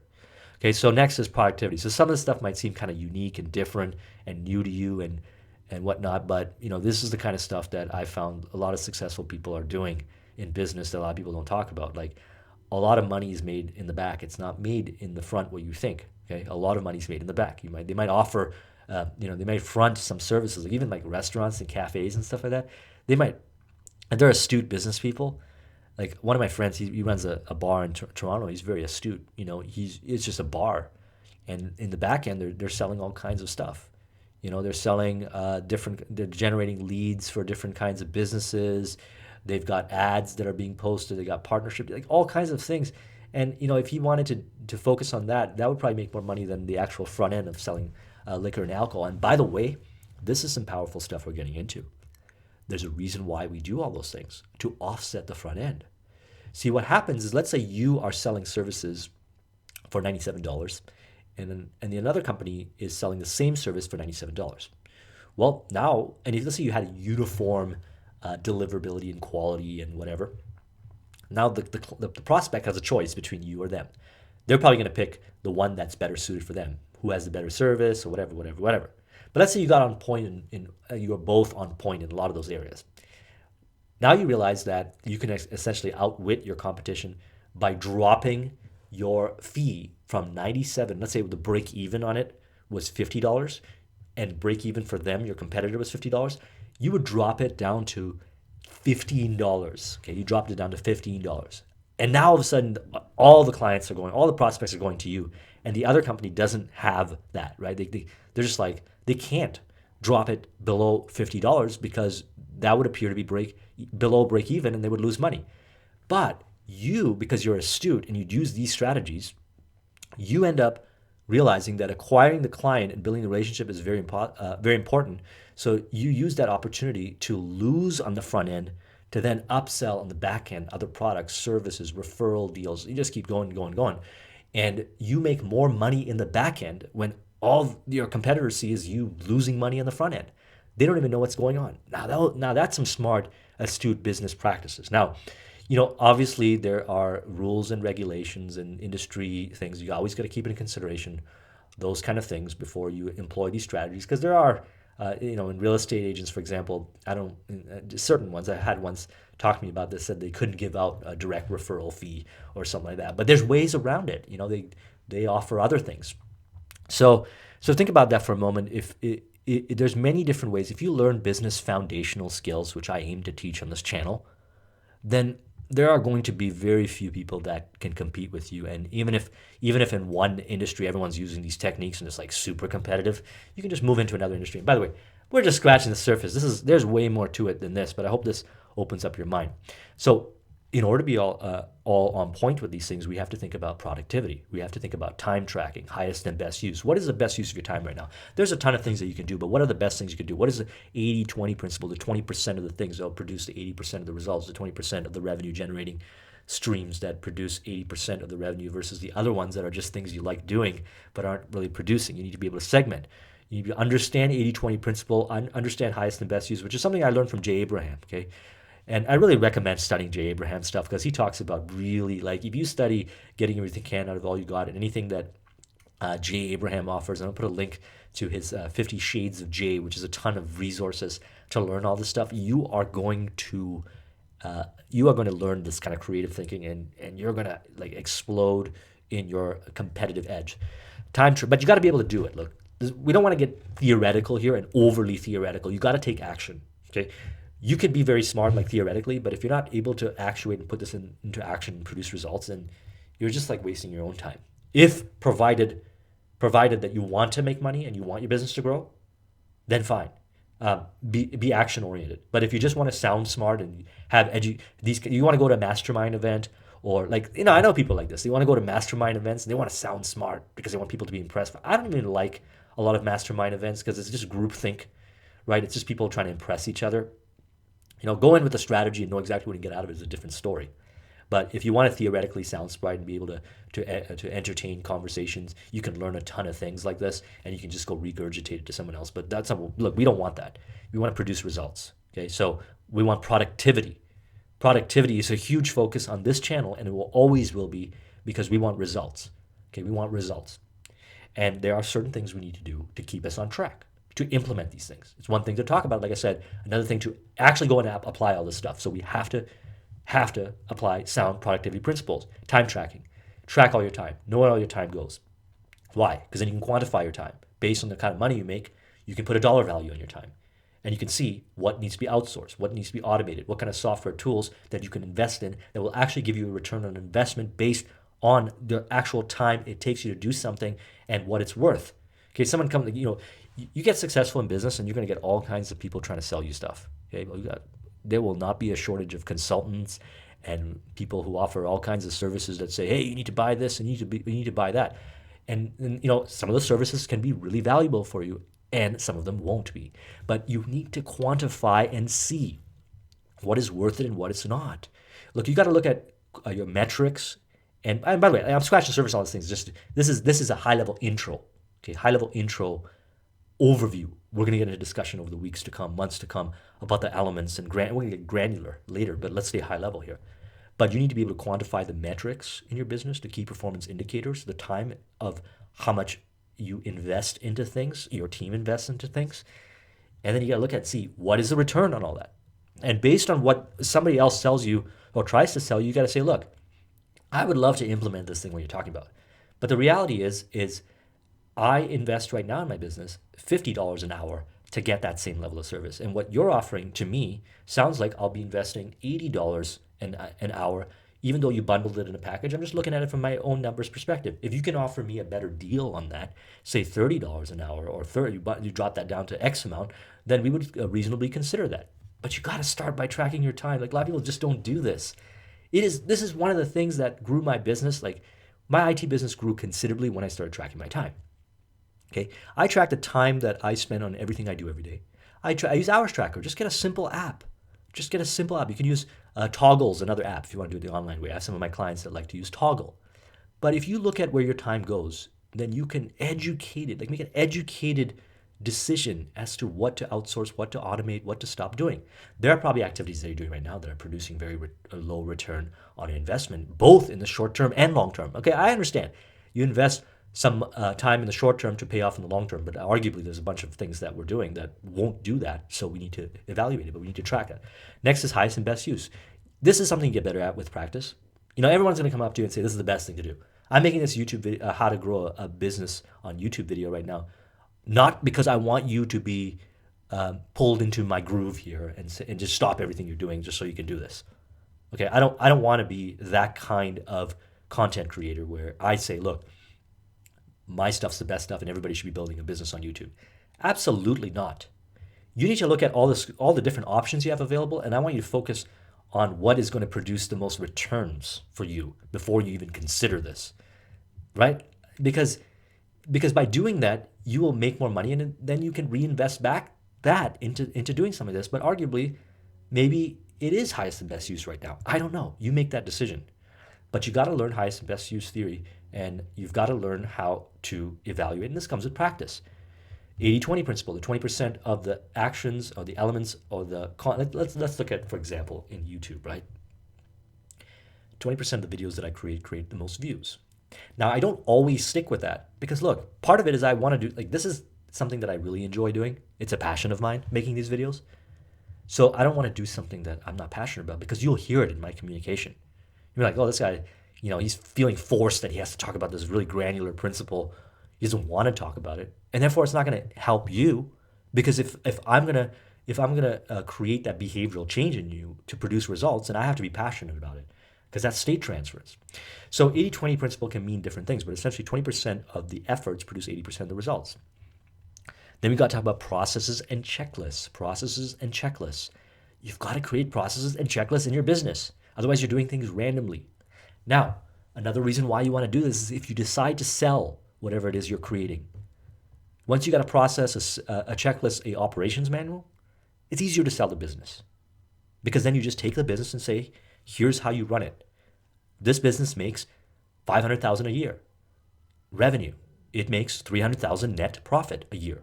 Last year, it was making $400,000 gross and $300,000 or $100,000 net. You can see the growth here, and then 3 years ago. And here's all the things we do to make this happen. X, Y, Z. The other company who's interested in buying you might say, look, we got a better way of doing things. The way these guys are doing things is good for, X amount of growth a year, but we got a refined system, so we will pay this person $1 million to buy out the business.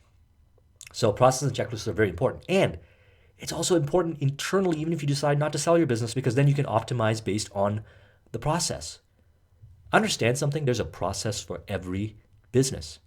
This YouTube channel right now, we're talking about YouTube, has a process. There's a format. I actually run this YouTube channel off a checklist that I have in Trello, okay? It's uniform. If you're on my mailing list, you'll see it's consistent and uniform. Now, the schedule I mentioned this earlier is not necessarily consistent, as in I don't always release a video every week. I'm okay with that for now, but there might be a time when that might become consistent also.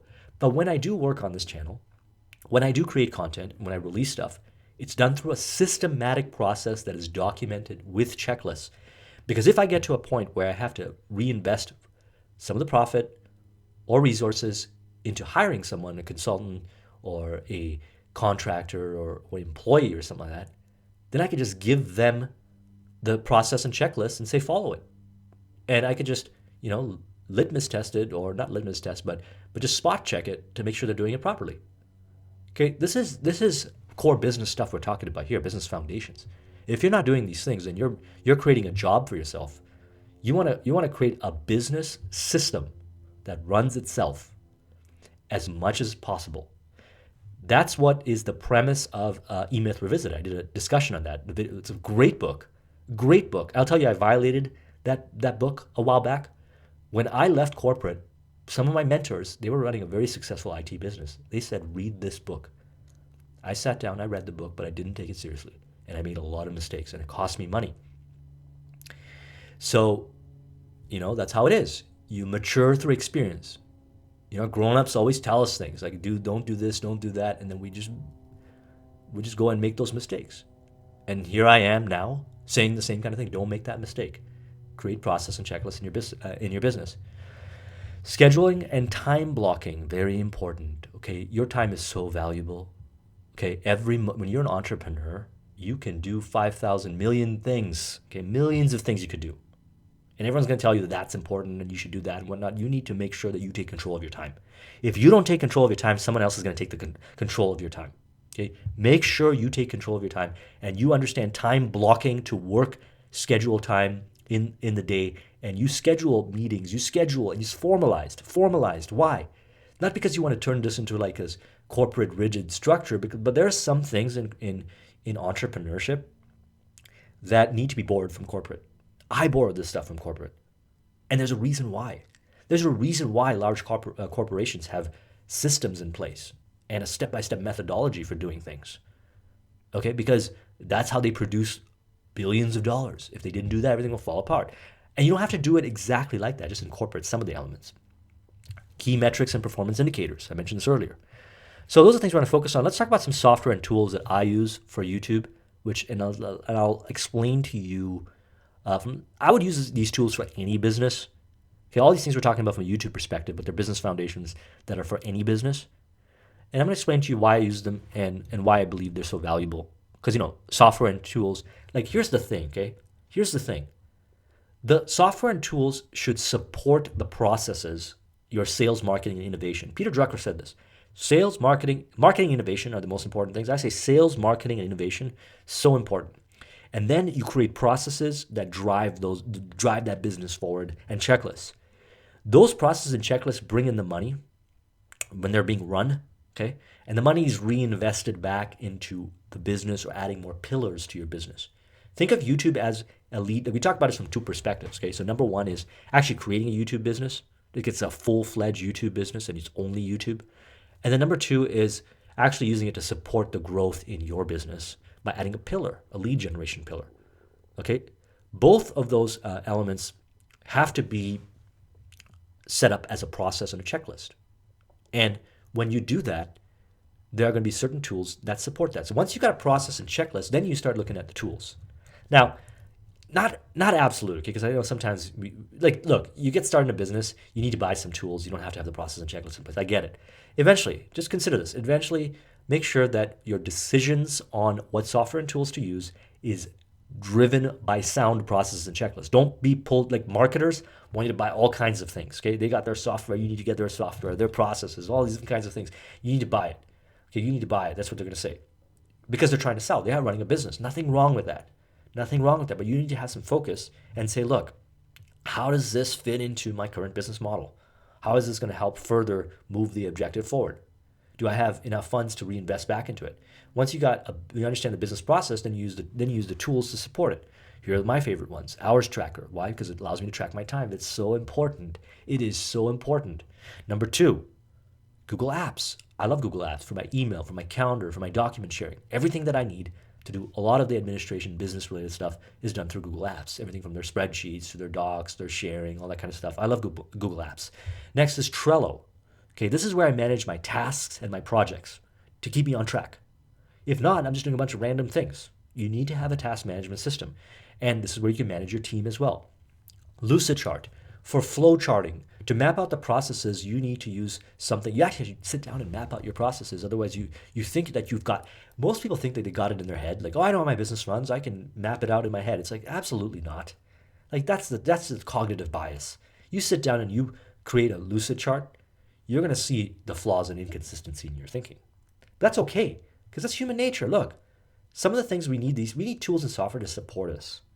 Not to like run our lives, but to support us. That's what technology is designed for. So we use Lucidchart to map out our processes. We use Xmind for brainstorming and creating the structure and so forth. Just like how this whole area that I'm getting into right now, which is business training on this channel, and right now the focus is on building a YouTube business. I had to sit down and say, well, how am I going to structure all these things? I mean, I got so much experience, but I don't want to create this overwhelming sensation. Even though this video is long, I have to make sure that it's conveying exactly what I need to convey to move the relationship forward, to build like and trust, to give lots of value, to help you create results. So XMind helps me extract and pull the most relevant information. And then when we get into more training, it's going to be built off the foundation of this. You'll see. This is a foundation. And then there's Aweber. I use Aweber because I like to build an email mailing list. Because I mentioned this earlier, it is so important. And you absolutely have to build an email mailing list. You absolutely have to build an email mailing list. Because if you don't build an email mailing list, then how can you reach out on a consistent basis to your prospects when you have a new offer, when you have new value? What are you going to do? Call them up one randomly at a time or send individual emails? How are you going to segment them from buyers to buyers? How are you going to segment them from other segmentations? By the way, email segmentation is a topic that on its own. When to segment, how to segment, why you segment. It's hilarious, but you got to get started. And by the way, I'm going to put links to all these software and tools and resources in the description. And Aweber one will be my referral link. So if you do sign up through there, I'll get some commission and I'll appreciate it. And the next is ClickFunnels, same thing. ClickFunnels is a great piece of software. I don't really use it anymore. I used to use it in my first version of my mind mapping course. The only reason why I stopped using it is because I'm using Thinkific now for the membership platform based on how I'm going to grow it. But ClickFunnels is great for creating funnels and membership sites, opt-in pages, sales pages, etc. Great piece of software. I implement it for my clients. And I've got a lot of extensive knowledge in ClickFunnels because I've worked with it so much and it integrates with all kinds of things. Like you can build a full-fledged, there's been plenty of individuals that have built $1 million businesses. Okay, there's case studies on this with just ClickFunnels. Now, that doesn't mean that's all they did was like, look, I just got ClickFunnels and I built this $1 million business. They were doing it with all these other things. They found a need in the marketplace. They knew how to communicate with their prospects. They were building relationships with them, like and trust. They had something that was a unique selling proposition. They would make an offer. They would offer subsequent offers. And ClickFunnels was simply the tool. These tools right here is arguably everything you need to support a very good YouTube business and a lot of businesses that you could do. If you're interested in like creating this kind of lifestyle business or a business that's highly automated, this will help you.